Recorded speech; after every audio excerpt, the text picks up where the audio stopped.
Good evening, good afternoon to all. Good morning to if it's morning on your end. Apologies, today I'm a bit tardier than usual, as today's topic required that I do all-round in-depth research before I brought any information here today to share with the general public. I had to, and in the midst of everything else, of course, that I do.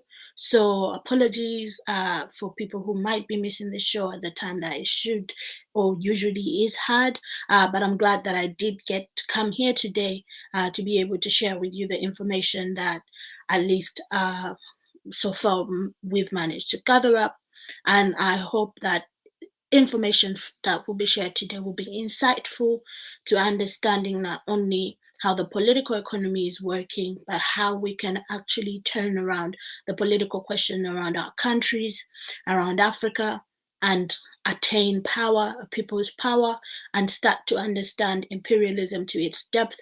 Of course, in the midst of what's going on between Russia and Ukraine at the moment, or we can better yet state it as NATO versus Russia, and what that means for the African masses or the African people. So hopefully you're all right, you're doing well whenever this video meets you. So I'm not gonna spend a lot of time in the introduction, and I'm gonna take this time to go ahead and go into today's topic and what we're gonna be talking about today. So today the title is A Case for Africa's Non-Alignment, as of course the reference point is in reference to what is happening at the moment. So just give me a second while I pull up the slides for today's show. And I just want to state that what I'm doing today, this is the bare minimum.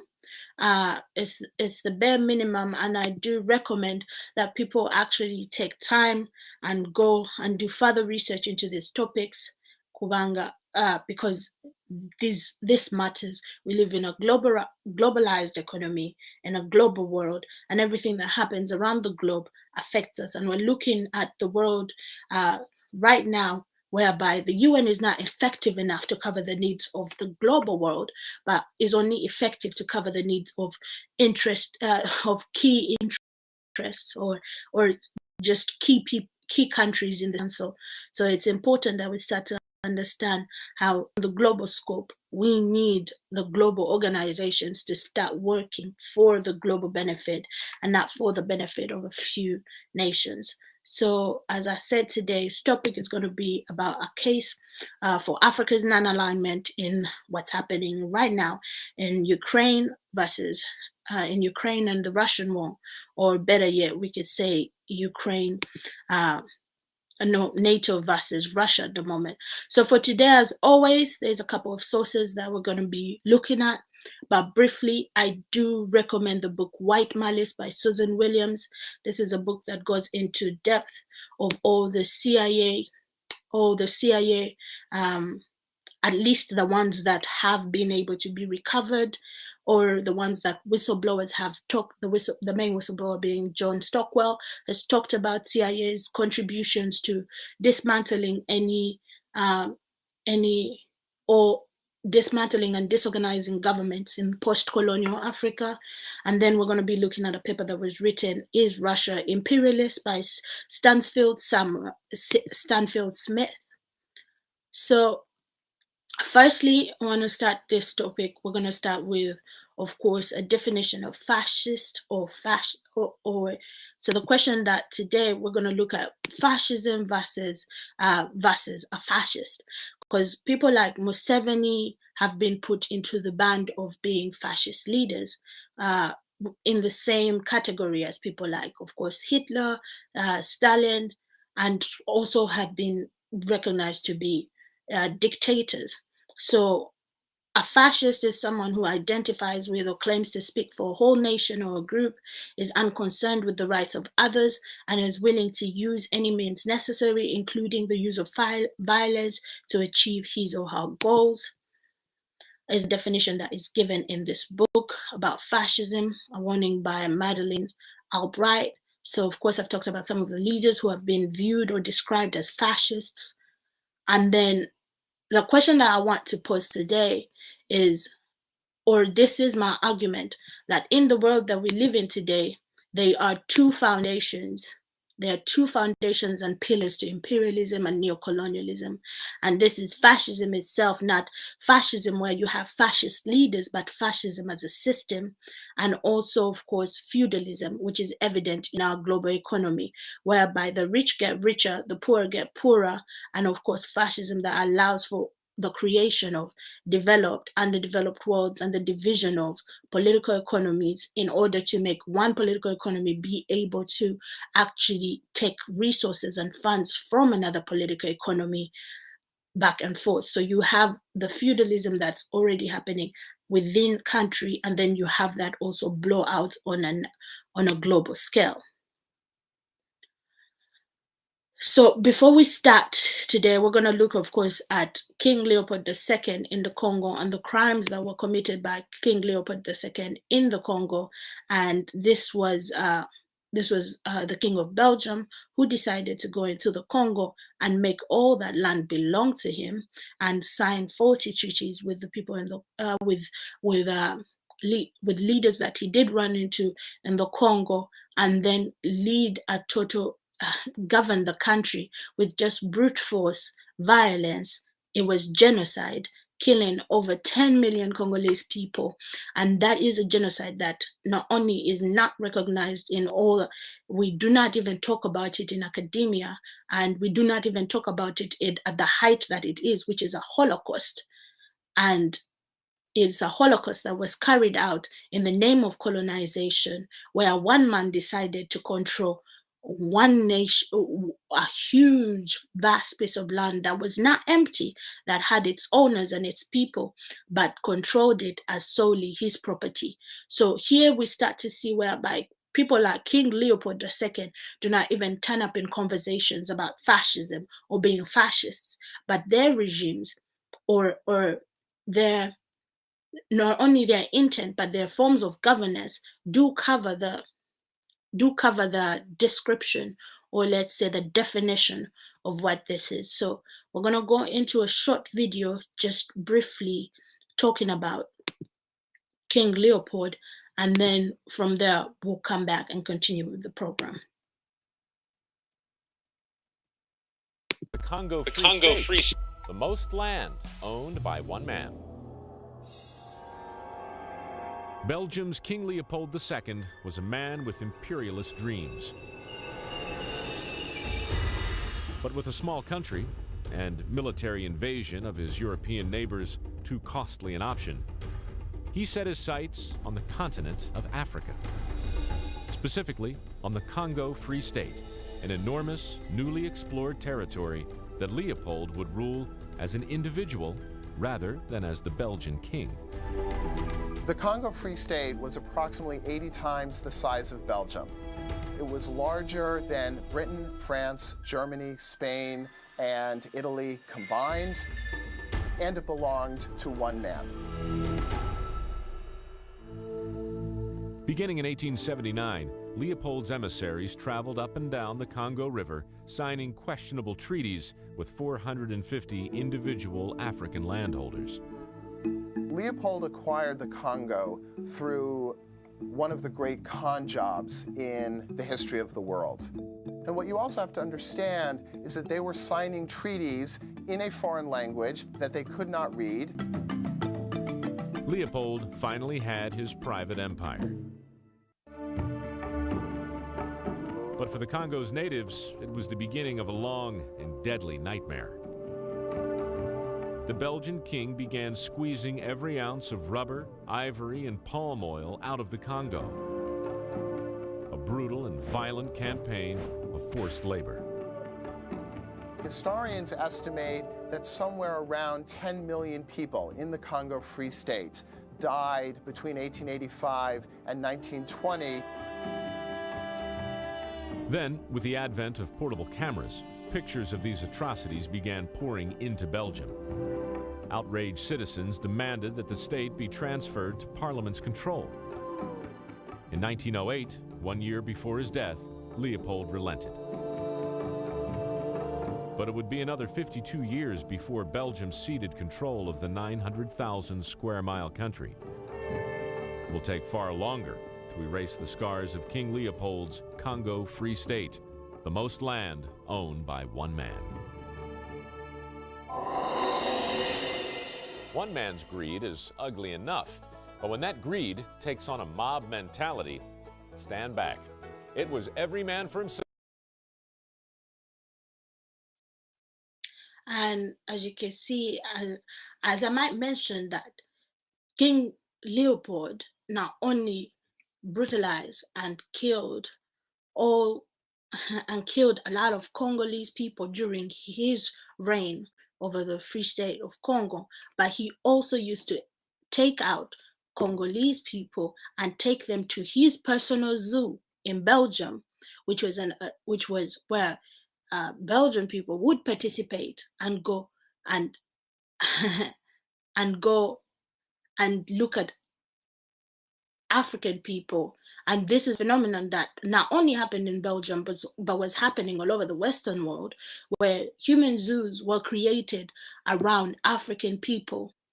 So when we start to think about this, and we start to think about who really gets to be defined as the monster or as the villain, and who are the victims to qualify for that, and the fact that King Leopold and the genocide that happened in the Congo is not in any Western endorsed syllabus. It's not talked about. I also found out about this in my own research. And you start to look at the research that is being done on African countries and on around African peoples during colonization or pre-colonization or after post-colonization.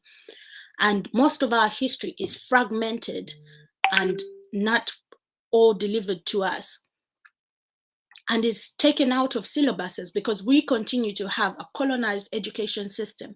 But it's not only that, the media itself is colonized, not to cover, not to bring these things to light. So which brings me to where we are at of today. So today we're going to look into depth,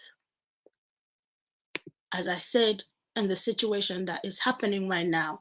And we're going to really examine what imperialism is and what this means for us as African people, especially African people who have decided to engage in of decolonization, because in order for us to really have power over our nations or to fully attain self-determination, we need to be able to fight imperialism.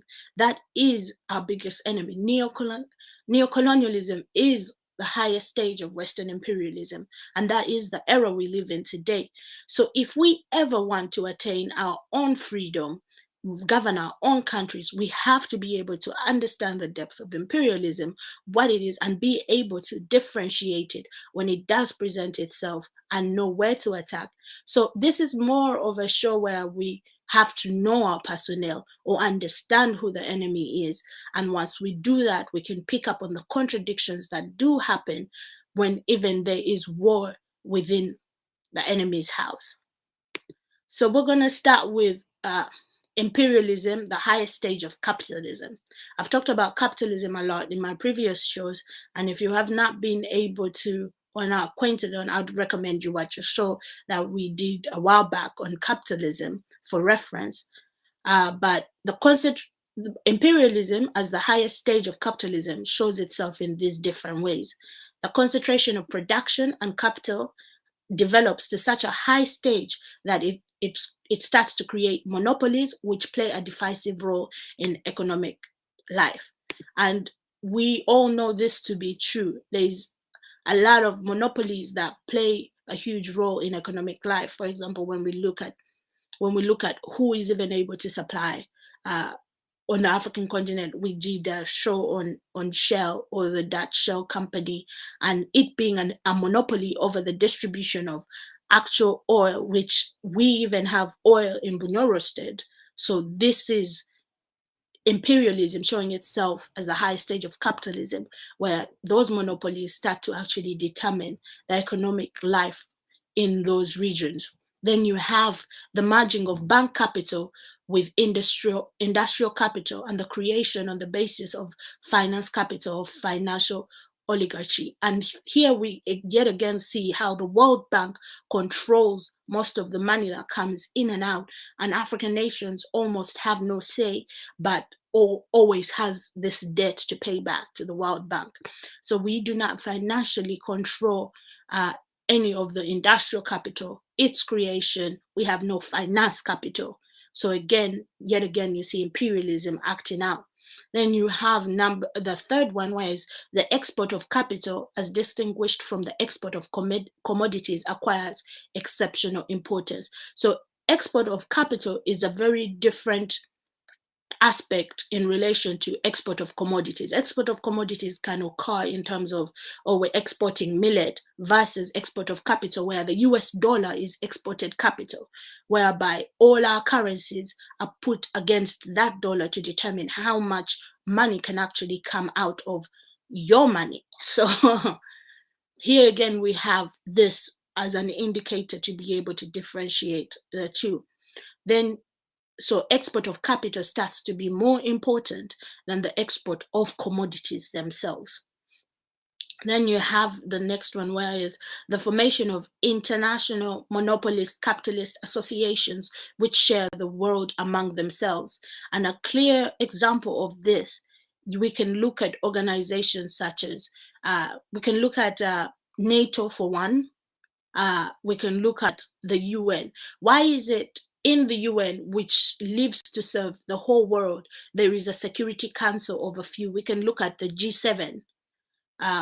Why do these associations have to do with certain countries that get to make decisions that affect the whole globe? And then the next one is, we almost have no say.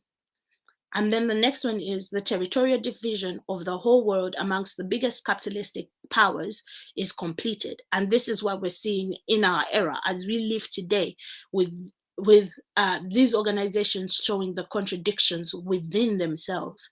So with the UN, what's happening today with Russia versus, I want to phrase it as Russia versus NATO, is that in the UN Security Council, Russia does have a veto vote. So anything that can be agreed upon by and brought to the House by the Security Council, Russia can veto. That's why they had to turn to the whole House to reach a vote. So if Russia did not have that position on the Security Council, only the members on the Security Councils could have reached a conclusion already, because most of them are member states of NATO, but Russia and China are both were both given those positions, so Russia can actually veto. But then when you look at other associations such as NATO, which have the world's biggest capitalistic powers, we're talking about the UK, France, Canada, Russia.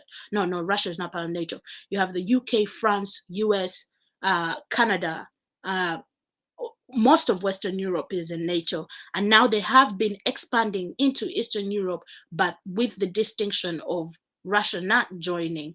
And now the argument is for Ukraine to join, but if Ukraine joining NATO is where Russia has drawn the line that Ukraine cannot be part of NATO, because that will be a military threat at Russia's border, which it will not allow. But states like Georgia, Poland, those already joined NATO after the disbanding of the Soviet Union, of course. So here you start to see the world's biggest capitalistic powers, the division of territories completed. Imperialism is capitalism at the stage of development at which dominance of monopolies and finance capital is established, in which the export of capital has produced importance in which the division of the world among the international trusts has begun, in which the division of the territories of the globe amongst the biggest capitalistic powers has been completed. And we can look at this in terms of the world we live in today. So I wanted to brush over Museveni's relationship and Russia. And this is so that I want all of us to understand what imperialism is and what relationships with other leaders is going to mean for the African nation going forward. And so that we can identify, because what we're in is a decolonial process. We've been on this process ever since the first African to actually realize that their autonomy could have been taken away by intruders. And by that I don't mean in the post-independence. I'm talking about people like Kabaka Mwanga, who stood up and fought because they knew that an intruder sought to take not only their territory but their autonomy and the existence of their people as it lay. Kabalega, who understood at that point in time that this was an intruder who wanted to take away the self-determination of the nation of Bunyoro. But not only those people, but also people who fought. For example, we can talk about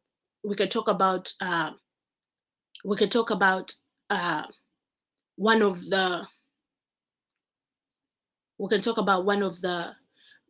a shipment that was going filled with, I've forgotten. I think they were Yoruba. It was from West Africa, and it was going to go to the American border. It was going to go to the Americas, and the people on that shipment, Africans on the shipment, understood that where they were headed, it was going to be bondage and enslavement, and decided to jump off the ship. They would rather die than go live in bondage all their lives, because no one is born a slave. Let us start off with that understanding. You are made one by the nature and the systems of governance that do exist, but no one is brought into this earth a slave. And then another example that I would give is of a shipment that's docked in Ecuador, and this shipment of African peoples was coming from the Congo. And when it docked in Ecuador, there was 100 enslaved Africans on there who actually fought and killed their captors and started a community there in Esmeraldas, present-day Ecuador, which then became actually a place where African people or Africans who had freed themselves from enslavement in the Latin American region could come and start a new life, because they understood the concept of no one is born a slave. So in order to start understanding our struggle against the imperialist regime, we have to start to understand how everything around it plays into our existence. So we'll go into Museveni and Russia. So Russia, this statue in this picture to SFC headquarters officially, and this was in February 2021. Museveni has faked before being a Marxist-Leninist. This is not news. He presented himself when he went into the Bush War as a Marxist-Leninist, but in order to attain power, total power over the people. And when I say he presented himself as a Marxist-Leninist, he actually did present himself as a Marxist-Leninist and did talk about taking care of healthcare of the people, taking care of education of the people, framing his leadership as a socialist leadership. But it has turned out that Museveni is more of a self-serving zombie who cares more about his economic gain and building his empire, which has nothing to do with Marxist-Leninist theory and is more within serving the needs of the imperialist powers and enriching himself, because that's the only way he can enrich himself. It's with the financial capital that comes from these powers. So another example of that, during the guerrilla Bush War, a lot of fighters, when they did join the NRA, they expected to find Russian food, Russian food tins and cans that were donated by Russia, because they actually thought, since he's a Marxist-Leninist, he's being supported by, of course, by then the Soviet Union, but that was never the case. Museveni remains heavily funded militarily by the US and its Western allies, with a permanent, actually, Uganda has a permanent base of AFRICOM, and also training is provided for not only the UPDF but SFC by, of course, the US. So in this case, it almost is irrelevant in a certain capacity, Museveni's relationship with Russia versus the relationship that Museveni actually has with the US and its allies, because that's of utmost importance to us. So then another example is Russia in Africa. So Russia, this was, of course, from the Financial Times, and they do highlight where Russia has relationship with African nations, all projects to major Russian arms importance to nuclear research projects to diamond projects, and they do highlight some African countries where Russia has this relationship. However, as I said before, even with Museveni, the relationship that Museveni has with Russia starts to become a little bit, not even a little bit, of less of our interest when we look at our anti-imperialist struggle, because there is a bigger, more commanding problem in the backdrop of all of this. When we start to then look at actually the relationship of AFRICOM in Africa, and this is a project that has been mandated by the US and its allies, and you start to look at all the military bases for colonizers who have actually who said, oh, we're giving you independence and we're leaving, and you start to look at all the military bases that they have around Africa, this should be worrying, this should be alarming, and this is the root cause of all our problems. Look at all the red pins in the pictures to the right. Those are all African bases that are present today in Africa and continue to rise. And this is all advocated for and orchestrated by the US. And behind the US is, of course, its allies, its Western allies, its NATO friends, the NATO member states. So did even colonization end? That's why we say we're living in a neo-colonial era where you have puppets or zombies like Museveni, who then sit and act like the presidents of these nations, but in the backdrop, the colonizer is still in charge. So that's why when we are going to look at Africa's relationship with other nations such as China or Russia, we have to understand that Africa is still tied to its colonial masters.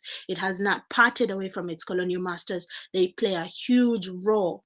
And when I say colonial masters, it's not to even give any power to any of these colonizers, because first of all, colonialism is also in it of itself a form of fascism. Because if you look at the crimes of King Leopold and the crimes that were committed during colonization of African, that is fascism itself. But no one wants to talk about fascism against Africans.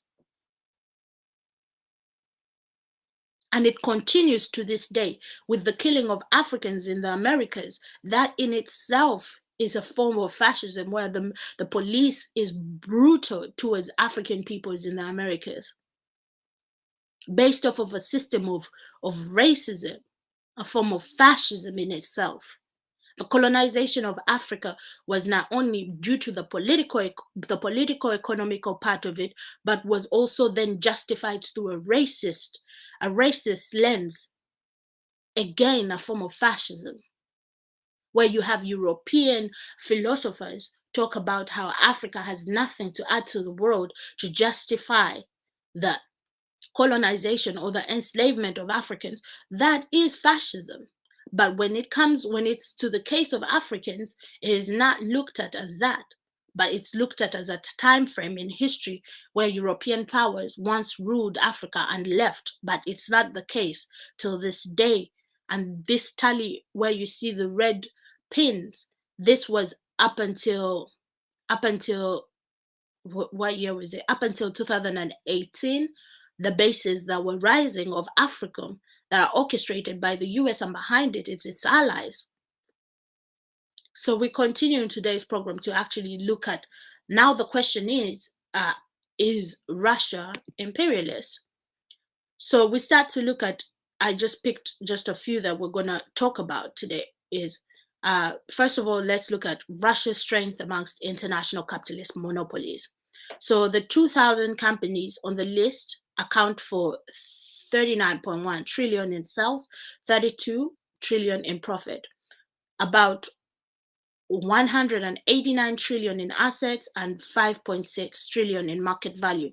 Russia's 25 corporation sales total 568 billion, which is merely 1.4% of the total.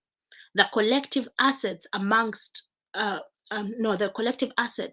to 1,757.3 billion, comprising just less than 1% of the total. Among the international monopolies, because remember, most of these monopolies are international, of which, may I mention, Africa has none of these, almost slim to none. If it does have, it has a few, which is owned by just a few rich African men who have also just benefited off of the mass struggle and stolen from the people and used that as an opportunity to start businesses of their own.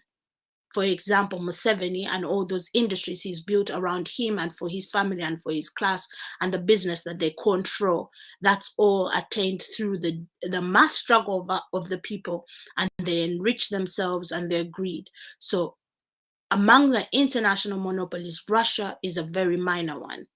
So Russia's labor productivity compared to the European Union and the US.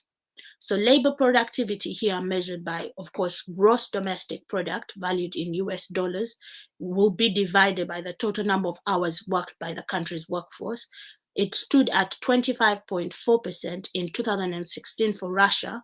This is the lowest rate among all the European countries, so low in fact that it is less than half the average European Union rate of 53.4 Russian labor productivity.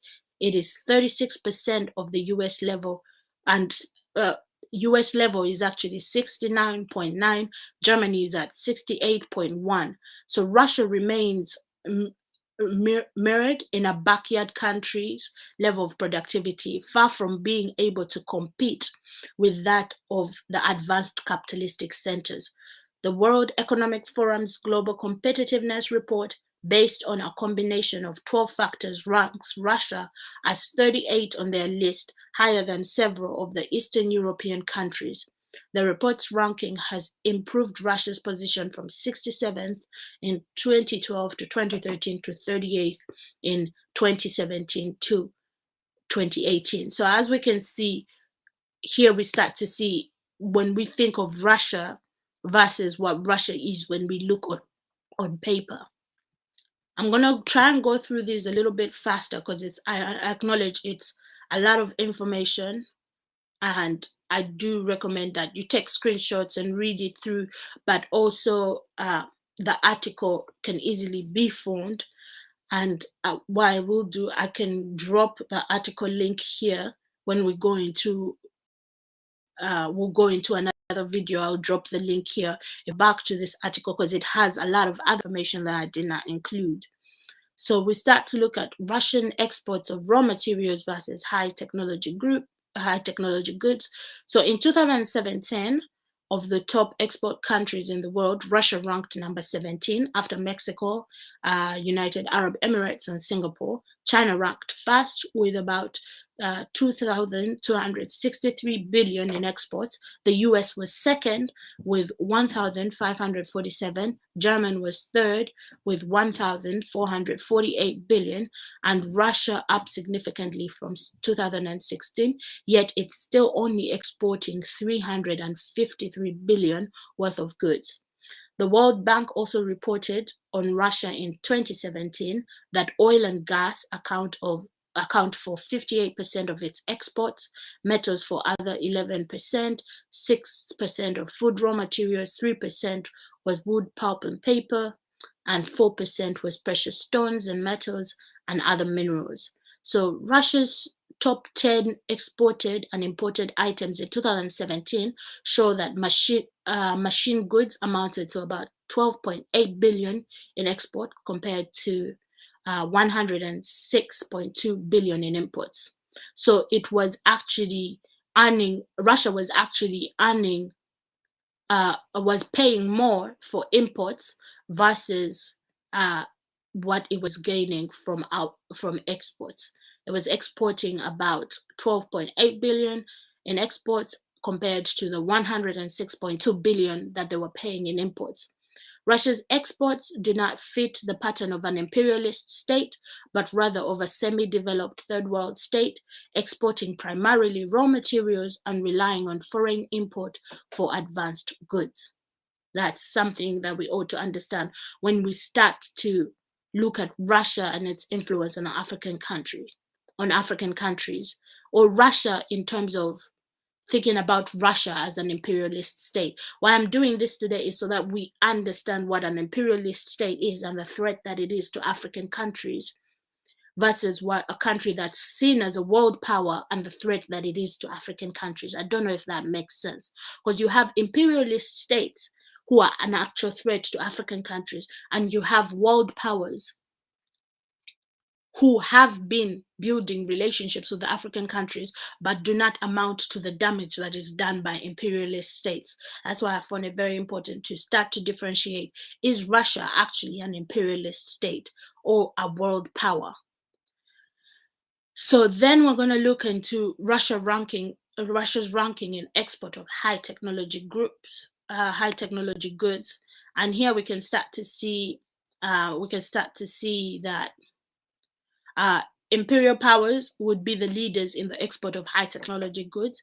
In terms of world ranking in the export of these goods, China was again first with 496 billion in high technology exports, with the US third after Germany. Germany was exporting 158.2 billion. Mexico exported 46.8 billion. Russia ranked as 31st in exports of high technology goods, where merely a total of 6.64 billion in exports. These figures also show that Russia is a long way from becoming an imperial player on the world stage. Then we start to look at Russian multinational foreign assets. And this is very important because a lot of multinational businesses still run the world. And these are the monopolies that we do talk about. And these also help us identify what actually the imperialist nations are and the threats that lies to the local businesses or African economies, let me say, that could be built out of a unified federal Africa along with scientific socialism.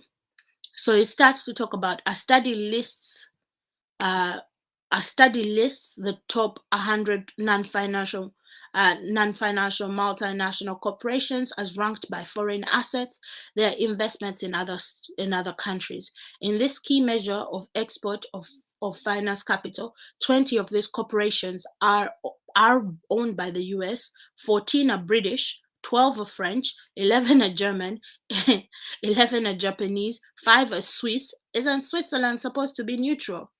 Anyway, 5 are Chinese, including Hong Kong. Not one Russian corporation makes the top list of the 100 corporations based on the investments abroad.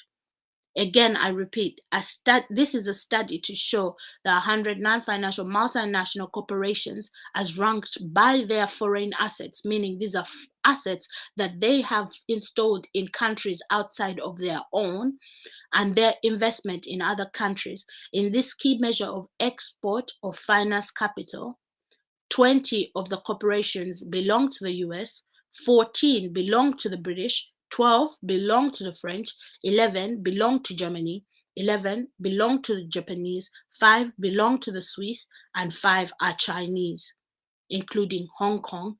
Not one Russian corporation makes the top list of the 100 corporations based on their investments abroad. The top 10 non-financial Russian multinational possesses 188.3 billion in total financial assets, representing 1/3 of the Russian total. The total Russian corporate foreign assets still amounts to less than that of the first two on the top 100 non-financial world multinational lists. So as we can see, in that in that in that category. Again, Russia's falling short to fulfilling the definition of it to be an imperialist country. And then we continue with, of course, the most important aspect of this all, which is Russian military exports. So no branch of Russian manufacturing is competitive on the international market except for the armaments industry. World arms exports in 2016 totaled 32. Wow, the way how world arms and armory is the export of ammunition and arms, it reminds me of one of my favorite quotations from a song.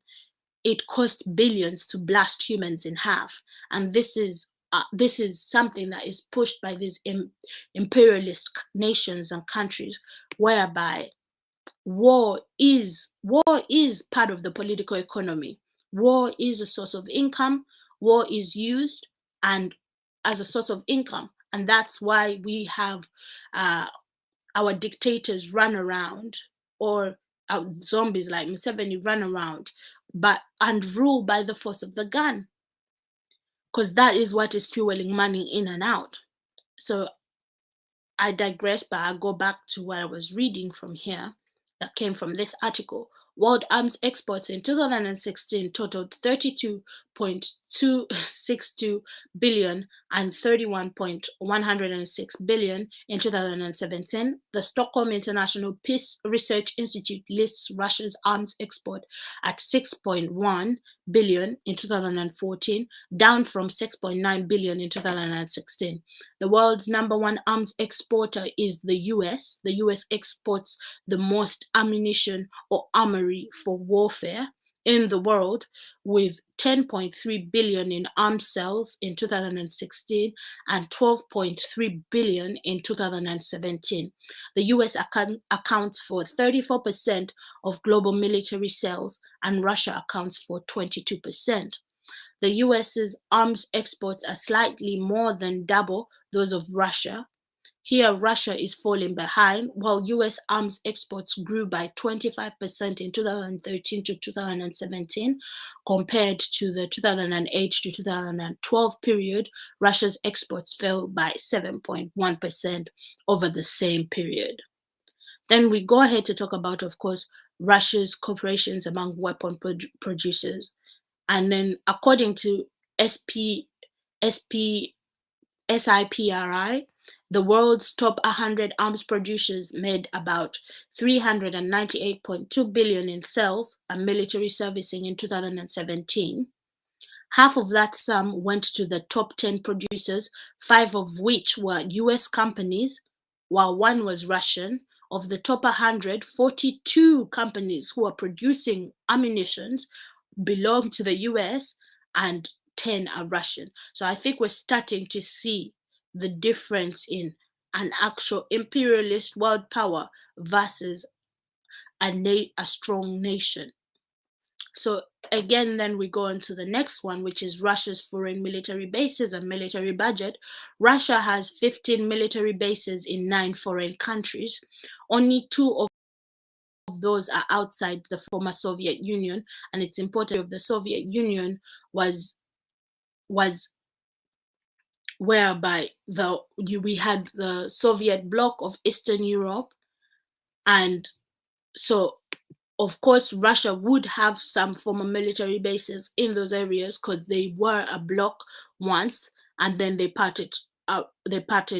went apart. But it's also important to note that there is people of Russian descent that still live in those areas and regions. So this would explain why we find that only 2 of those are outside the former Soviet Union. So out of the 15 military bases in the 9 foreign countries, only 2 of those are outside of the former Soviet Union and are in Vietnam and Syria.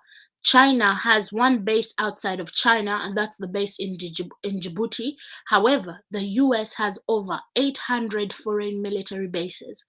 800 foreign military bases.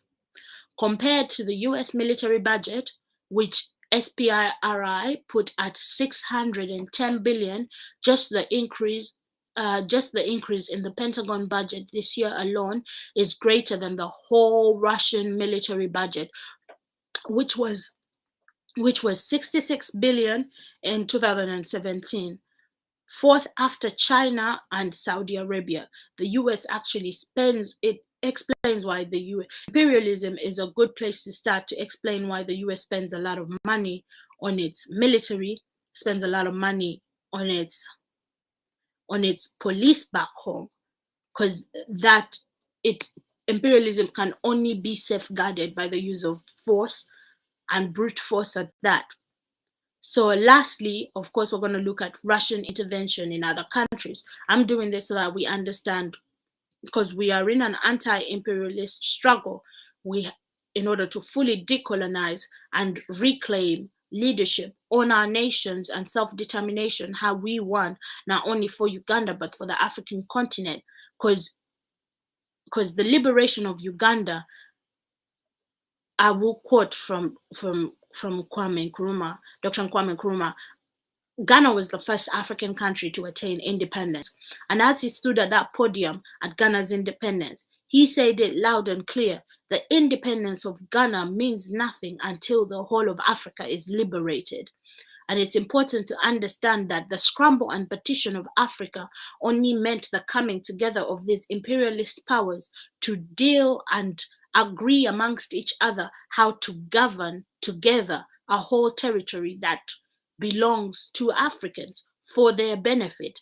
Therefore, in order to override that and fully decolonize, African nations have to be able to come together as one and set a new record for themselves, or a new reality, or a new existence for themselves. But trying to do it separately will always lead us back into the same hole, which is the hole of divide and rule that was made. And if your enemies can come together and agree to separate, divide, and exploit you for their benefit, I don't understand what would be stopping Africans to come together and sit on a table and create an alliance that will secure the African continent for Africans, that will ensure that hands are put off of Africans by imperialist powers, and that will advocate for people supremacy. So back to the issue at hand, Russia's interventions in other countries. Russia has intervened in other countries: Yugoslavia, Georgia, Ukraine, Syria, but not in a manner of imperialist countries, which are motivated to seize natural resources and wealth. Nor is Russia's intervention nearly on the scale of even secondary imperial powers such as France or Britain. Nor has Russia engineered coup d'etats in other countries as the imperialist countries constantly do. Russia intervened in a very limited intervention in the former Yugoslavia in the middle of 1990s, when the Russian forces acted as a soft corps for NATO. Russia fought over pro-Russian South Ossetia and Georgia in 2008, which was backed by the US. The conflict in Ukraine is a direct result of the US engineering a right-wing anti-Russian coup in 2014. The people in the eastern region of Ukraine, which is predominantly Russian-speaking, rose up demanding political and economic autonomy, while those in East Ukraine are backed by Russia. Moscow has shown no interest in absorbing the eastern Ukraine as it did with Crimea after the referendum there. Russia's direct military involvement in 2015 in the Syrian war is similar to that in Ukraine to fend off continuing US NATO regime change and encirclement of their country. Russia was invited in by the Syrian government to assist in defeating rebel groups armed and financed by the US, NATO countries, and Saudi Arabia. Unlike the US, Britain, and France, in none of these cases has Russia intervened militarily to overthrow a government in order to protect its foreign economic interests. And that brings me to other complementary reading. This one, I must state that this book deserves time of its own. I highly recommend this book, especially for an African revolutionary who's trying to understand what is at stake for us and the infiltration and the counterinsurgence that is taking place and that has happened against our people. White Malice is a good book. It talks about the CIA and the covert recolonization of Africa, pans out neocolonization for what it is and what we're seeing today. So I did not reference the whole book as I only looked at the last chapter, but I recommend that you actually go take a look at this book. It came out just recently, and it is research that is quite insightful to understanding our war against imperialism, or our fight against imperialism, because imperialism is one of the things that have continued to to maintain the world order, of which the world order as it stands today, where you have the developed and the underdeveloped, and whereby the underdeveloped resources are exploited by the developed for their benefit, and the continued classist, racist separation of the world, and the suffrage of our people over their resources, the controlling of African minds for the African minds. So some of the parts that I did take from this chapter, Kwame Nkrumah had no illusions about the extent of the CIA's involvement in Africa, and he stated that this would provide for a book of its own. CIA business at that time in Africa was or when it states in the book, is communicated to and from the field by the back channel. Hand-carried notes, pouched single copy, official informal letters, and verbal messages. So this only meant that it's harder to trace back or to even track what was going on in terms of the CIA's involvement in Africa at the time. In any case, the CIA operation in the Congo was linked to plans of Africa, to plans that the CIA had for Africa and for other African territories. So the author goes on to say, nevertheless, pressing on a range of sources has produced some extraordinary findings in relation to Congo, Ghana, and other African territories during their transformation from the status of colony occupied by a European power to independence. So in regards to this, I want to go ahead and show a video of one of his name is John Stockwell, and he was a former CIA agent who came out and spoke about the CIA's involvement not only on the African continent, but in other countries, such as, of course, in Vietnam, and what the CIA was doing to destabilize governments, overthrow governments, all for the interests of the US government. And it's written also in that book, and I didn't put this quote on here, but it was strongly believed or held that this was done for the interest of the government. So that's why not a lot of information was put on the record. It was a lot of information going off record, and the CIA has been asked numerous times to provide information or to do an in-depth research on certain, what do they call them, projects that they had, or anyway, on certain missions that they had to carry out, and all they have done is try that this was action that they took in terms of the Cold War, which was happening. But then we start to see the CIA as an arm of this imperialist world to secure the interests of these imperialist countries, even causing coup d'etats in other countries. The death of Patrice Lumumba, of course, had a huge involvement. The CIA was involved in his death, not only the CIA, but the Belgian government as well. The coup d'etat that was held against Dr. Kwame Nkrumah as well, we can point to that. We can start to look at what happened with, of course, Thomas Sankara.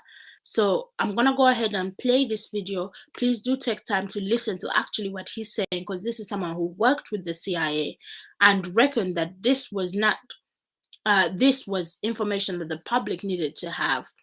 And this is information from someone who, during that time, served the CIA and has insight to how the CIA actually goes to nations, to countries, to destabilize them for the general financial interest of course, as I said before, the US and its allies.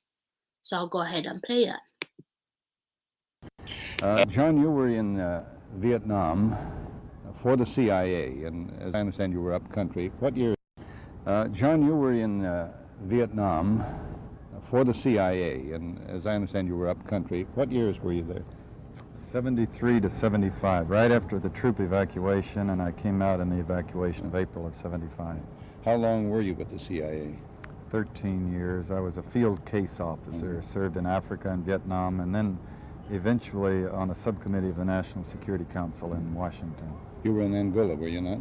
Well, I ran the Angolan covert action, but I ran it from Washington. These things are global, and as chief of the Angola task force, my office was in Washington. When did you leave the CIA? March 1977, I left to testify to the Senate and go public and try to write a book, which I did. I'll get into that a little later. I'd like to talk to you about how what kind of experiences one has when one leaves the CIA and begins to talk. It must be very, very interesting. Let's talk about the function of the CIA. I think a lot of us have an impression that all the CIA does is gather intelligence. Intelligence is information, of course. Now, one would think that if you obtained information, it was based upon fact. And if that is so, what did you do with it? Well, one of the four principal functions of the CIA is to gather intelligence and ideally forward it to the president, the users of information, the policymakers, as they say. There are other functions, however, some of them more legitimate than others. One is to run secret wars, the covert action that's written and talked about so much, like what's happening in Nicaragua today from Honduras. Another thing is to disseminate propaganda to influence people's minds, and this is a major function of the CIA. And unfortunately, of course, it overlaps into the gathering of information. You have contact with a journalist, you will give him true stories, you'll get information from him, you'll also give him false stories. Did you buy his confidence with true stories? You buy his confidence and set him up. We've seen this happen recently with Jack Anderson, for example, who has his intelligence sources, and he has also admitted that he's been set up by them. You know, every fifth story just simply being false. You also work on their human vulnerabilities to recruit them in a classic sense, to make them your agent so that you can control what they do, so you don't have to set them up sort of, you know, by putting one over on them. So you can say, here, plant this one next Tuesday. Can you do this with responsible reporters? Yes, the Church Committee brought it out in 1975, and then Woodward and Bernstein put an article in Rolling Stone a couple of years later. 400 journalists cooperating with the CIA, including some of the biggest names in the business, to consciously introduce the stories into the press. Well, give me a concrete example of how you use the press this way, how a false story is planted and how you got it published. Well, for example, in my war, the Angola War that I helped to manage, 1/3 of my staff was propaganda. Ironically, it's called covert action inside the CIA. Outside, that means the violent part. I had propagandists all over the world, principally in London, Kinshasa, and Zambia. We would take stories which we would write and put them in the Zambia Times, and then pull them out and send them to a journalist on our payroll in Europe. But his cover story, you see, would be that he'd gotten them from his stringer in Lusaka, who had gotten them from the Zambia Times. We had the complicity of the government of Zambia, Kenneth Kaunda, if you will, to put these false stories into his newspapers. But after that point, the journalists, Reuters and AFP, the management was not witting of it. Now, our contact man in Europe was, and we pumped just dozens of stories about Cuban atrocities, Cuban rapists. In one case, we had the Cuban rapists caught and tried by the Ovimbundu maidens who had been their victims, and then we ran photographs that made almost every newspaper in the country of the Cubans being executed by the Ovimbunda women who supposedly had been their victims.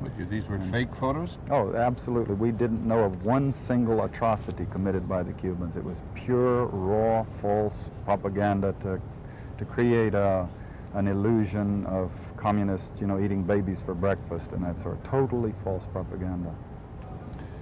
John, was this sort of thing practiced in Vietnam? Oh, endlessly. A massive propaganda effort in Vietnam in the 50s and in the 60s, including the 1,000 books that were published, several hundred in English, that were also propaganda books, sponsored by the CIA. Give some money to a writer, write this book for us, write anything you want, but on these matters, make sure, you know, you have this line. Writers in this country, Sure. books sold and distributed in this country? Sure, yeah. English language books, meaning an American audience as a target, on the subject of Vietnam, the history of Vietnam, and the history of Marxism, and supporting the domino theory, etc. Without opening us up to a lawsuit, could you name one of them?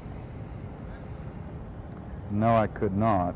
The church committee, when they found this out, demanded that they be given the titles so that the university libraries could at least go and stamp inside Central Intelligence Agency's version of history. And the CIA refused because it's been commissioned to protect its sources and methods, and the sources would be the authors who wrote these false propaganda books, some of whom are now distinguished scholars and journalists. Well, doesn't the CIA flatly deny, they've admitted that there is some propaganda efforts, but their position is that those are all outside the United States, not in the United States. Isn't that true? Absolutely. While we were running this Angolan operation and pumping these stories into the world and U.S. press, exactly that time, Bill Colby, the CIA director, was testifying to Congress, assuring them that we were extremely careful to make sure that none of our propaganda spilled back into the United States. And the very days that he was giving this false testimony, we were planting stories in the Washington Post. By that I mean not through Lusaka, but we actually flew a journalist from Paris to Washington to plant a false story. I mention it. I give the text of the story in my book. So you planted a story in the Washington Post by bringing a man from abroad.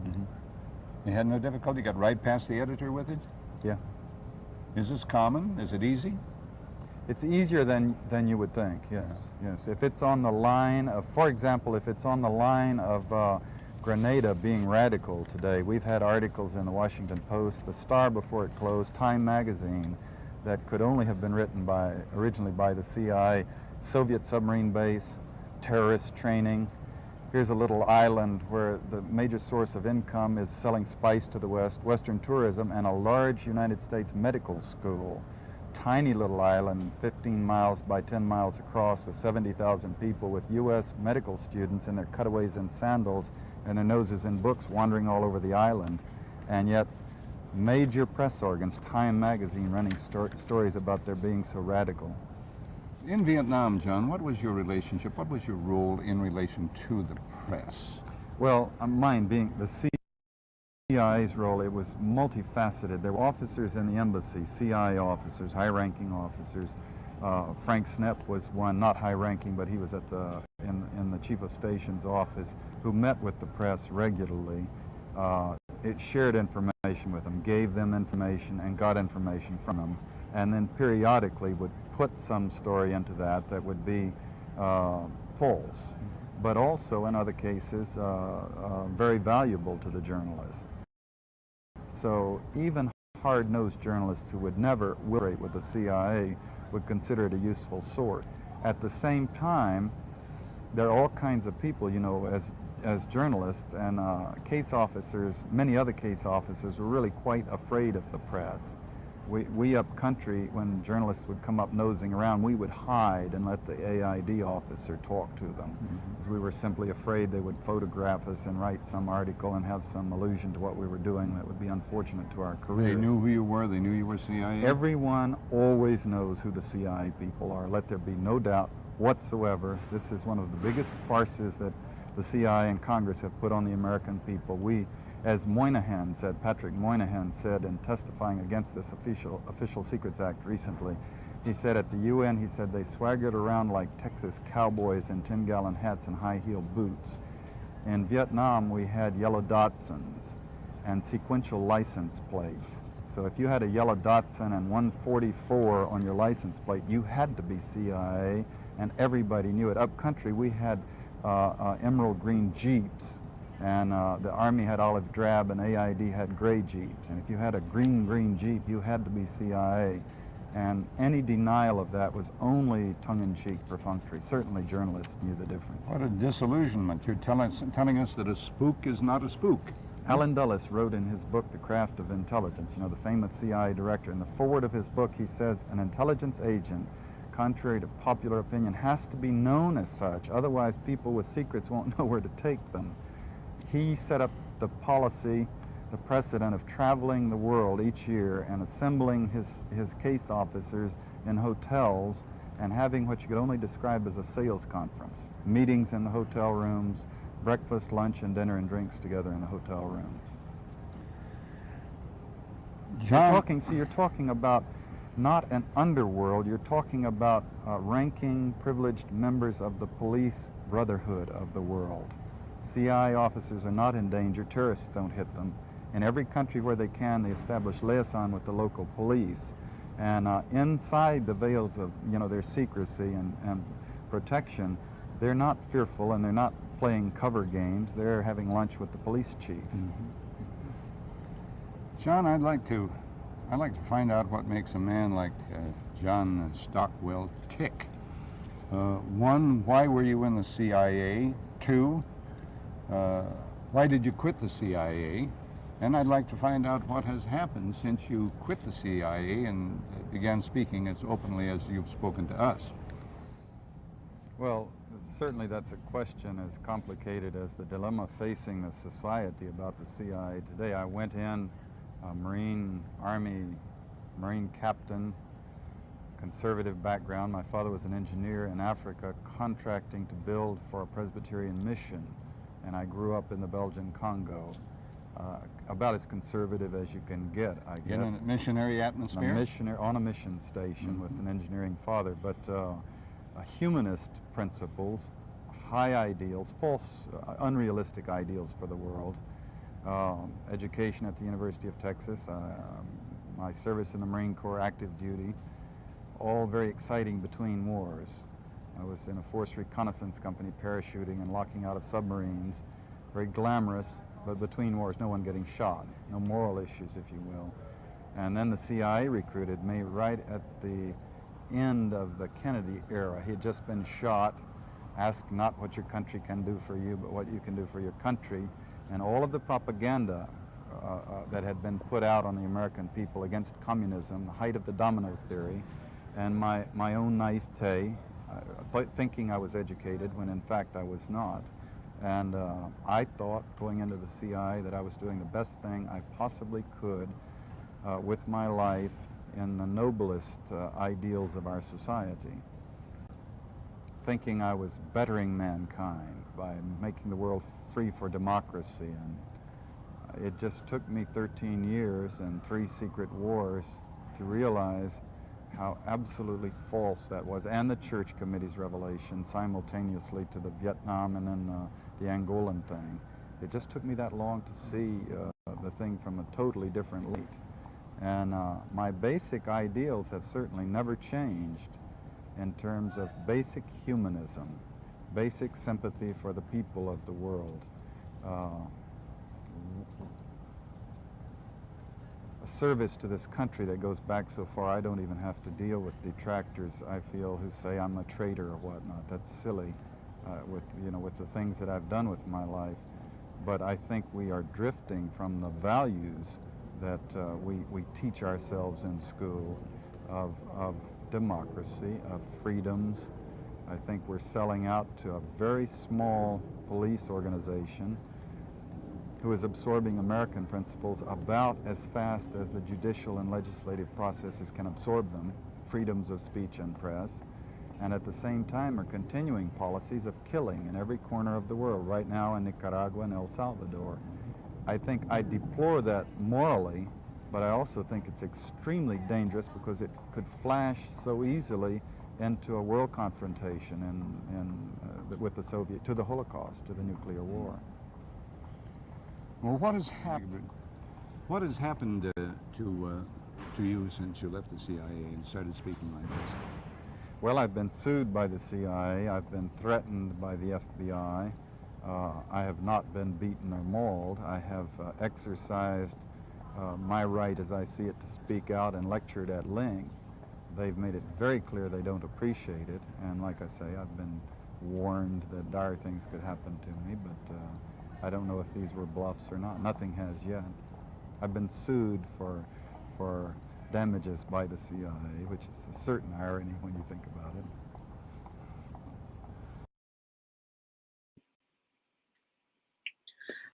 it. Hopefully everyone got to see that video, and I recommend going back and seeing it again, and also looking into John Stockwell's revelations about what was happening. He did participate in 3 different underground wars. Of course, there are manifestations of the CIA and its involvement. There's a section that I wanted to include in today's presentation, but I actually forgot to include, and time does allow me to read it straight from the book. And I'm just going to read just a piece of it, if y'all can bear with me. It's almost a page, and I'll go and start reading it now. Hopefully y'all can bear with me. So Mutumbo Nkula Nsengeha, a Congolese philosopher and scholar of religious studies. Again, this is from the book, of course, that I mentioned, White Malice. That's where I'm getting this from. This is from page 517 in the last chapter. A Congolese philosopher and scholar of religious studies has noted that Pan-Africanists in their struggle for freedom have been guided by the fundamental notion of human dignity called Bumuntu, known as Ubuntu in Southern Africa. It is a belief in a bond of sharing that connects all humanity.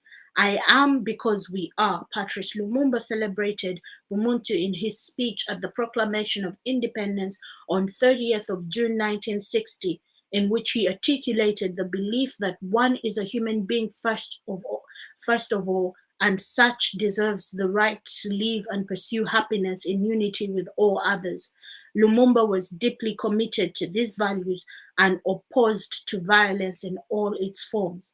There has been an assumption in the West, Nkulu Nsengeha states, that African dictators followed an African tradition of tyrannical chiefs, and that the fundamental cause of the lack of democracy and socio-economic development in Africa is tribalism.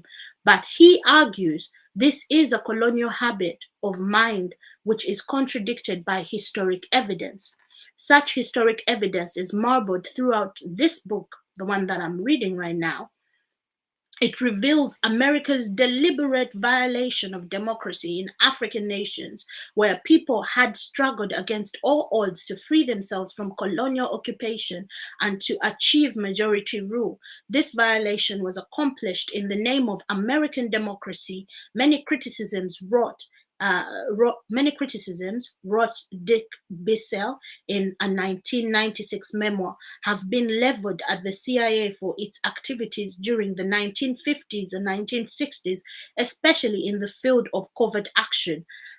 Having rethought this policy many times since then, I am convinced that the agency, which is the CIA, acted in the government's best interests in attempting to preserve the high desired principle of democracy. The destruction of the Congo's hard-won democracy was pitiless despite powerful popular resistance.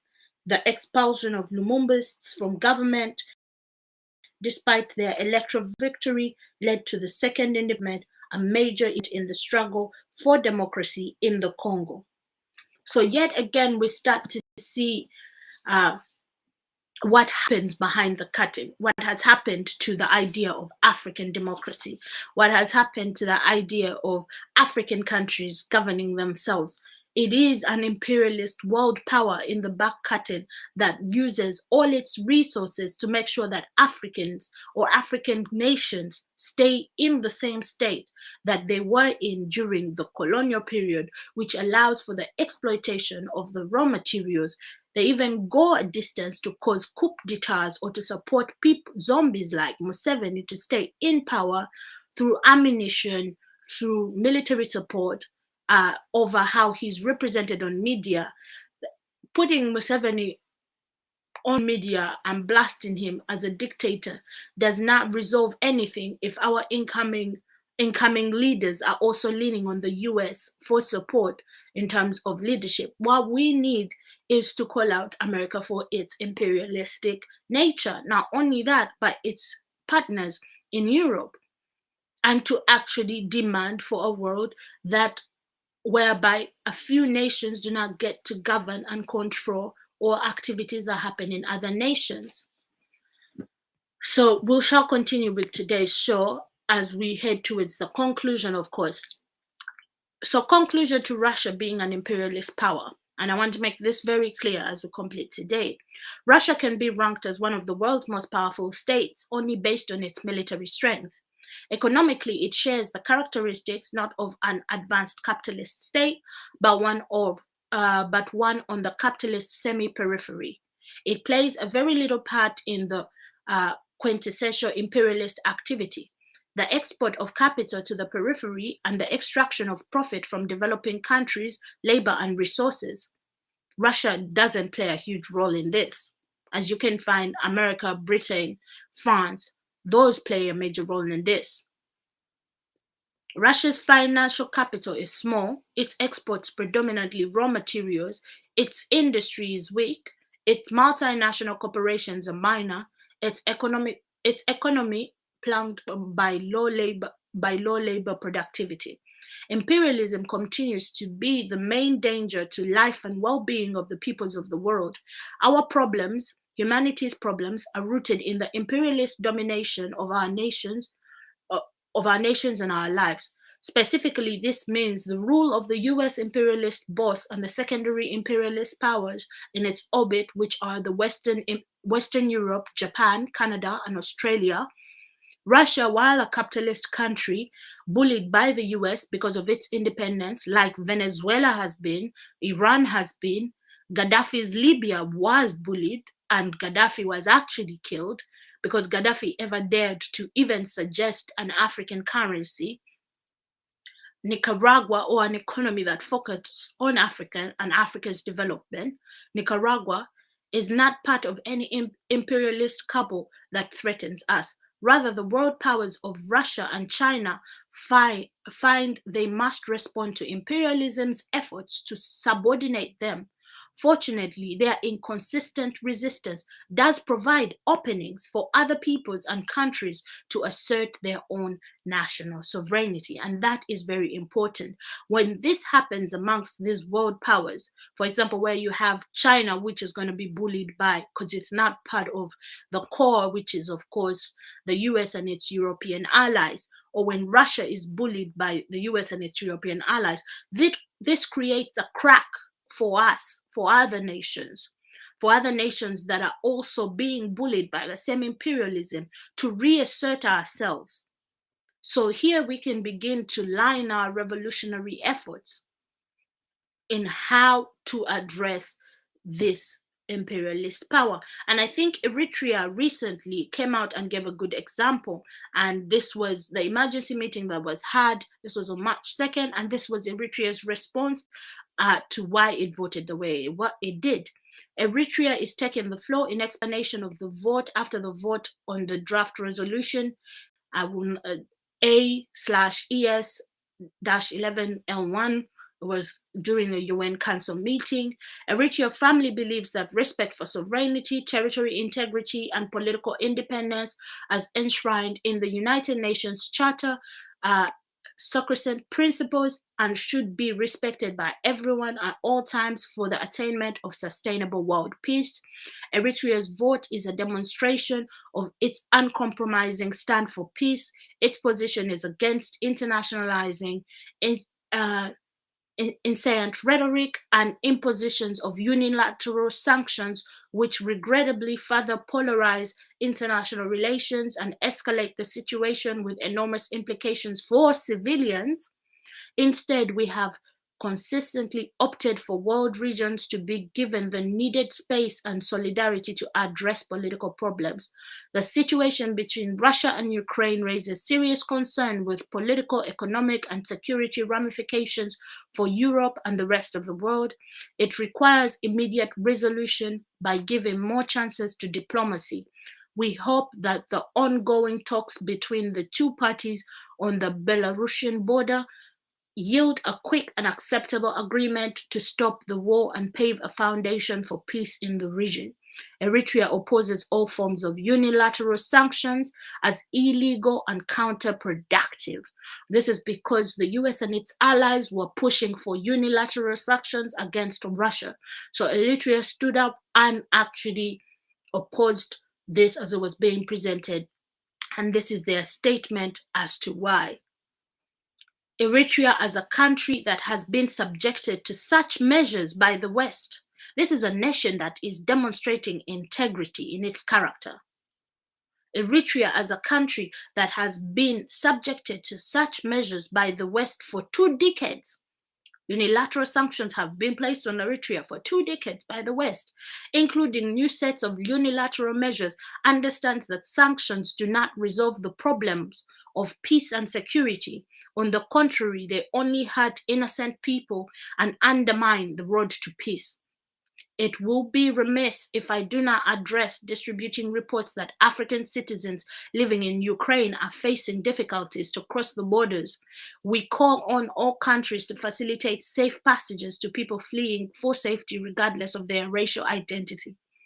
Let me conclude by reiterating that Eritrea would like to see the windows for diplomacy remain open. We are confident of the ability of the parties to resolve their differences and reach an outcome that meets the interests and concerns of all.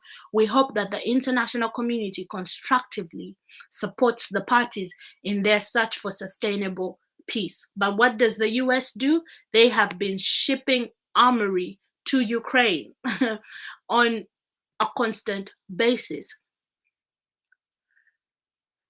So, in order to understand this and why I'm making a case for Africa's non-alignment in this presents an opportunity for us to stand firm in certain principles, such as principles that do not advocate for escalating of wars or pointing out of who's the biggest devil, but for looking at the situation through the angle of imperialism, which we ourselves are facing from the US and its allies, and calling that out and demanding that actually the 2 nations involved sit and a resolution is met, because the resolution has always been there, and that is to secure the part in between Russia and Ukraine or alongside its border, to have parts of those be neutral and not be put into NATO, because the problem is all of that being a part of NATO.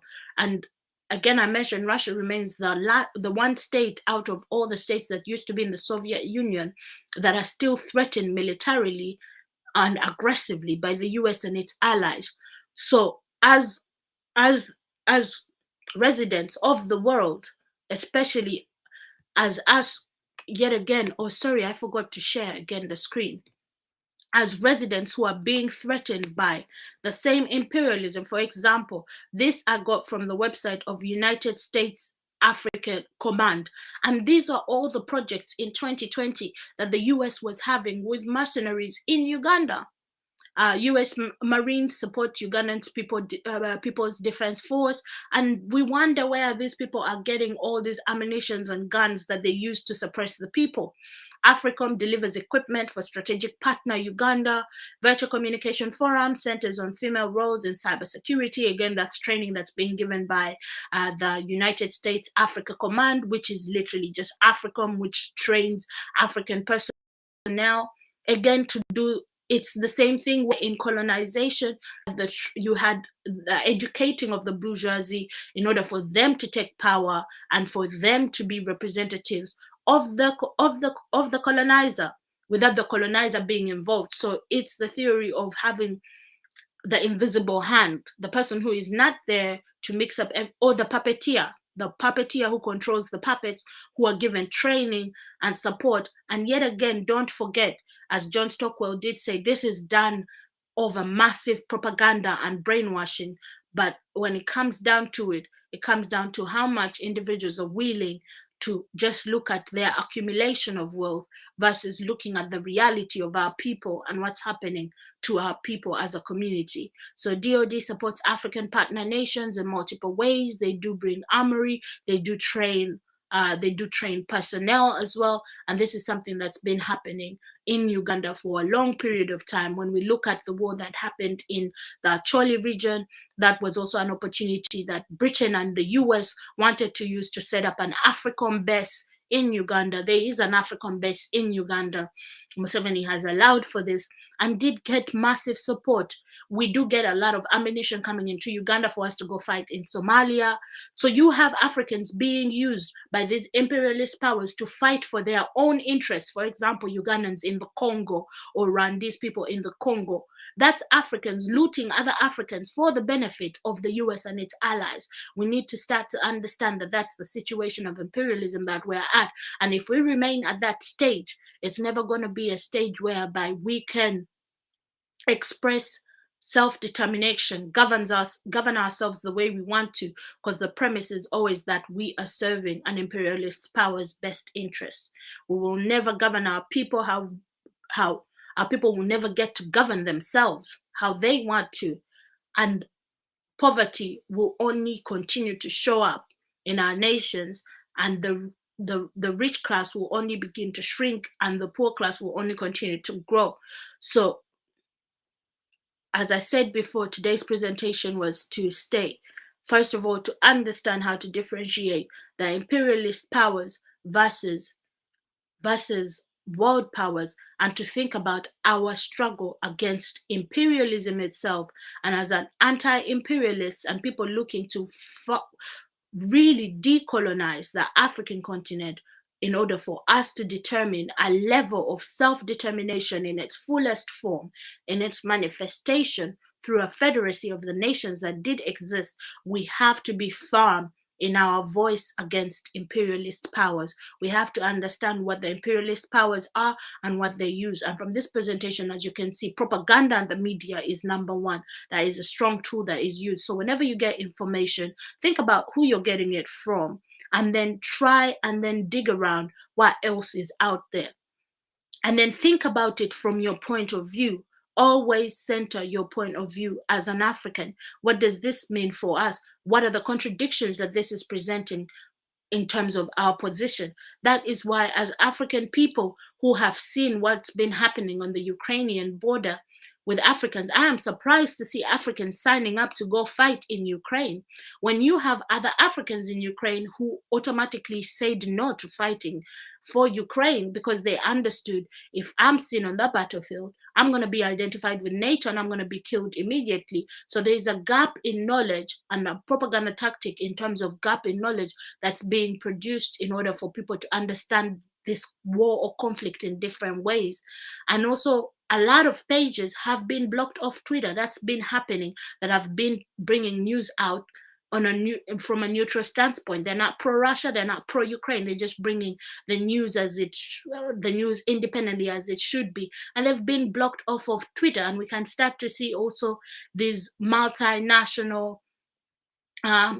social media platforms such as Facebook, Twitter start to censor information that does not serve the interest of the imperialists and their partners. This is something that's always happened. And as an African, we must know this. We must understand this. We must work to debunk this. Everything is not what it seems or what it really is until you get to what it really is. Because the state of confusion that has been put around our knowing is a state to keep us confused, to be controlled. We have to understand that and really prioritize knowing who we're fighting or what we're fighting against. So as I close today's show, I guess I meant to start with this story, but I'll end with this story. I remember once we were questioned about, so the world powers have all this nuclear warfare and let us not forget that the first and the last country, because there's been a lot of talk about this being, it could lead into nuclear warfare, and many people at first were, there was a lot of talk about it being World War III, it could lead into nuclear warfare. Let us not forget that the US is the one country that has ever used nuclear warfare against people, and this was in Hiroshima during World War II, where an atomic bomb was dropped there in Japan. And once the question was raised of most African countries, we do not, apart from South Africa, which is a settler colony, we all know the colonizer decided to settle there and still has a back, and the apartheid system, one of the last countries to get independence, but still in terms when it comes to self-determination of the peoples in South Africa, that is still a loophole, a gap that still needs to be filled. And we asked the question to the person who was holding the session, what will happen if a nuclear warfare actually erupts to the world? We all know it will cause destruction, but he went ahead and said is, keep in mind that it will be the world powers with nuclear warfare that will be threatening each other. So now as we think about the African continent, this is not the time for us to start picking whose side we're on, unless we actually just want to really side with our oppressor, which actually does no benefit to us, but further shows the ramifications of colonization and the raising of our minds. And also in terms of, we don't need to be pro-Russia, but we need to actually talk about imperialism and denounce imperialism and fight imperialism and stand true to that, because it is till this day that imperialism is affecting us. Imperialism has led to the rise of zombie leaders such as Museveni, who do everything for their masters. So as we look at what happens with police brutality and police violence in Uganda, please do remember that most of these personnel are trained by the US. Do keep that in mind. Think about the 800 military bases the US has around the world, and think about then how it's controlling the political economy. To get your money, it cannot be exchanged without going through the dollar. We need to start thinking about these things as we think about how we want to govern ourselves and how we want to rise up above with our people. As a people, how we want to rise above this domination and actually express some self-determination. So that will be me for today. Hopefully, I've tried to deliver this topic in its entity, but as I said, what I'm doing today is the bare minimum. Do research more into these issues. Do make sure that you understand imperialism for what it is. I recommend White Malice. It's a good, not only a good book, but insightful information that I think we should know. And I'm going to try actually and come on a show to try and cover some parts of the book that I do find insightful. But I hope that I've managed to cover or really expose what imperialism is and who the imperialist powers are and what that means for African nations, especially those African nations such as ours, looking to change not only systems of governance, but looking to rise up with our other African nations around us in terms of really changing the narrative around the governing of African people and the management of African resources and the relationship amongst African states, because those three things are important. The governing of African people remains of importance. As African people, we should participate in our own governance. We choose the leaders, so we should have say in what the leaders do.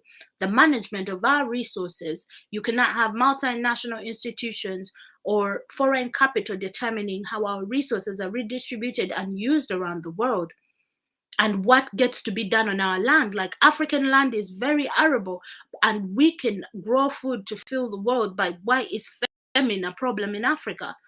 These contradictions presented themselves. That's because to the capitalistic tree that they don't want to focus on farming. That is not what they want from Africa. They want to dig up riches and then go. So we should start thinking about management of our resources. We cannot manage our resources properly if imperialist leaders or imperialist nations are still involved in our in our business. We should actually move to fight to disband NATO. NATO should be disbanded. There is no, other than it being a military threat to the world, there is actually no benefit of NATO to anyone else other than its members, of which its key members is the US and its partners. It has partnerships with other places, but its key members, they have key members and they have partnerships. Its key members are the US and its other US, Canada, and its other West European nations. Isn't that colonialism? It has not ended. We still live in that era. Therefore, we should move to disband NATO. We should really question all the propaganda that's coming out of course, all the Western media. That should also be key. I never watch something from the BBC and take it for what it is. I must read and also see, especially everything is propaganda. Let me first state that as a first statement. Everything is propaganda. Because propaganda is just information that is given to make you believe in a certain way. But there is propaganda that is used for other people's benefits. So start to actually look for propaganda that works in your benefit. That is why I search for Pan-Africanist propaganda. That's why I search for socialist propaganda, because I believe for our people, Pan-Africanism, especially, and socialism can be an answer to our problems. The unification of Africa is still key to us dissolving Western dominance over the world, because the developed world is them, the underdeveloped world is us. The only way to break that is, of course, the famous quote from one of Fanon's work, a place where the last shall become the first. But hopefully we can all live in a world where there is purple supremacy. The threat to the world in terms of military aggression is NATO. NATO now is that super nuclear power that can start war with specific nations. Exhibit A, we've seen in Russia, we've seen what happened with Cuba, we've seen John Stockwell talk about all the back-end projects that they had in African nations, not only African nations, but in Latin America, all the way in Vietnam as well. So question the information you get. Everything is propaganda, but actually start to do your own research and build your own understanding around things. So that's all I can say for today. As I said, there's three things: our management of resources, the governance of our people, and of course, we have to reach a stage whereby we can govern ourselves how we want to be governed, as determined by us. We have no power, and to attain that power, we have to start to think of actually going to the root cause or the root of this problem. We ought to be radical, and to be radical, we ought to be able to take radical means, and it starts with your thinking, and then it leads with your actions. So a good evening, a good morning, a good night to you from wherever you're watching, and I hope this was insightful. Until next Sunday, I will go ahead and close today's show, and of course, a blessed week ahead, and till next Sunday.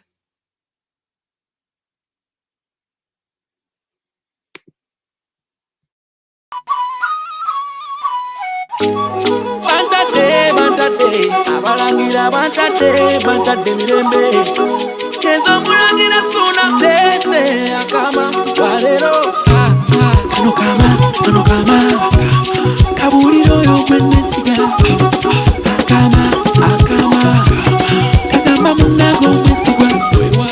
Ano kama, kabuliro yo kwenesiga. Akama, kagamba munago mwesigwa. Akama, abaganda twani mizukuka ng'obudde butugeddeko twandikuuma lubugo ebyaffe baabicupako suuna waliwo abalyake bangi bentegeddeko begobanye empologoma bagikutteko ebyabulungi bwansi babivanako ante ekigambo ky'obunnanfuusi kyabatuulako bayaye omuntu wa wansi gwe bazanyirako batulimba nti balina ke babala akaddako naye abagezigezi ng'omwana kimbugwe laivu yababuuka yakimanya nti batusiba bako kati eno revolution kuzuukusa bwongo baali batufera baali batufumba obwongo befaako bokka beyagaliza na bokka be bano bakalya bokka bagisula beyambalira masuuti basiba mu mpate nga bayiwa musimbi kye baali babala galima lya nsimbi ennyonyi bazifula taxi kala amazima twabesiga twabawa obululu abaana bafa bangi basigwa amazima abalala bawangaluka kulira bali ku mawange eyo bavuya nsonga naye mwate ennaku z'omulyako enze nno manyizibanga nalime wagonda wuya natera kugenda onyingiriza ennyindo olindako ebinajja naye bwenfuna federo nawo n'ebinajja kano kama kabuliro oyo gwennesiga kagamba munange omwesigwa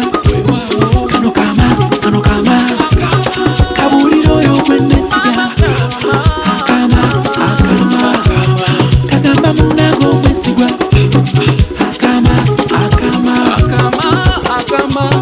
kabaka wafa twetaaga gwanga mujeiko olabe bulende bweya munange luno lwoya lwa nnyindo nkubasamboko waluganda yonna gy'oli kikukwatako wamma abaana b'e bulaya namwe abaana bawakambagamba njagala tufuuke ekitole tulwanire federo lyeko nange ndyeko ne kabaka waffe muwenda kyanonya wamma abaana b'engoma nesakama balangira bambejja kakakama mama abaana b'omusuka kakama mwe mulimu ekyama omwava ekyama engonge enfumbe olugambe ensenene ab'ekinyoma ekyama mulindwa kyambabulira mwenna abaana b'engabi akama mukagabane n'abo abaana b'ekkobe n'enkimwedira namuŋŋoona oli wakasimba ab'eddira enkula n'ab'enswaswa ab'empologoma bafunye akama n'abo abaana b'enkubu bafunye akama abaana b'empeewo kakakama abakatimbuma kakakama